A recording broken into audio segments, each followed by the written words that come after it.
Perincian bagi kemudahan akses ke akaun satu ahli kumpulan wang simpanan pekerja KWSP yang dikenali sebagai iSinar akan diumumkan pada 18 November ini. Ia kini sedang dimuktamad membabitkan hasil konsultasi yang mendalam bersama pihak berkepentingan supaya ahli yang terkesan dapat mengharungi cabaran semasa selain memastikan kesejahteraan masa depan persaraan mereka.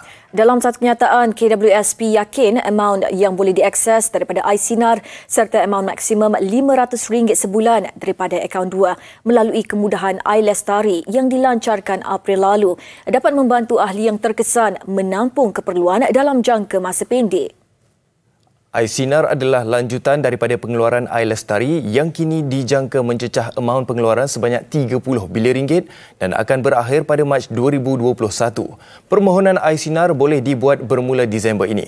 Amaun yang diakses akan dikreditkan ke akaun bank pemohon bermula Januari 2021. Kementerian Kewangan dalam pada itu masih dalam peringkat perbincangan bersama KWSP berhubung pengeluaran akaun satu untuk pencarum yang terjejas akibat COVID-19. Menteri Kewangan Datuk Seri Tengku Zafrul Abdul Aziz juga berharap kemudahan ini dapat diperluas kepada lebih ramai pencarum selain sedang meneliti nilai yang boleh dikeluarkan. Ia mengambil kira keresahan rakyat yang terkesan sejak penularan COVID-19. We are still in discussion with EPF. What I announced in the budget was, you're right, it's targeting to about 600,000 EPF contributors. But I feel that can be more. More people can be included in this account one withdrawal.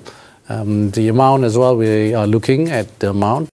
Are you looking at more than 1 million contributors that will be able to make use of this facility? Well, I hope so. I hope we can, because there are many Malaysians who are affected. If you look at the unemployment rate, it's now at around 4.6% latest. Because EPF is more the formal sector, right? Those are informal sector as well are affected, right? Beliau berkata demikian dalam program Money Matters yang disiarkan petang tadi. Pada Belanjawan 2021, kerajaan mengumumkan kemudahan pengeluaran akaun satu KWSP secara bersasar sebanyak RM500 sebulan bagi tempoh 12 bulan untuk meringankan beban kewangan ahli yang terjejas. Sebelum ini, kerajaan turut membenarkan pengeluaran akaun 2 di bawah inisiatif iLestari. Ia memberi manfaat kepada 4.7 juta pencarum dengan nilai lebih RM11 bilion telah dikeluarkan.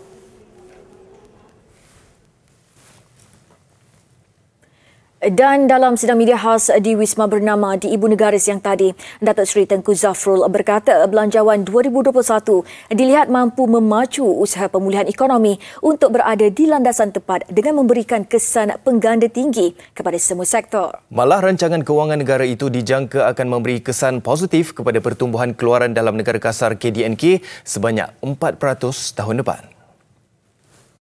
Kalau kita lihat unjuran kita bukan, we are not alone in this forecast, ya. Kalau lihat IMF pun dalam lingkungan yang sama, World Bank pun dalam lingkungan yang sama, S&P, Moody's, ADB, semuanya adalah agensi-agensi yang antarabangsa yang telah memberi unjuran yang sama. Yang in fact kalau kita lihat unjuran IMF lebih daripada kita dan juga unjuran daripada S&P dan Moody's, ya. Jelasnya unjuran KDNK yang dibuat kerajaan iaitu antara 6.5 hingga 7.5% adalah selaras dengan jangkaan pemulihan pertumbuhan global dan perdagangan antarabangsa.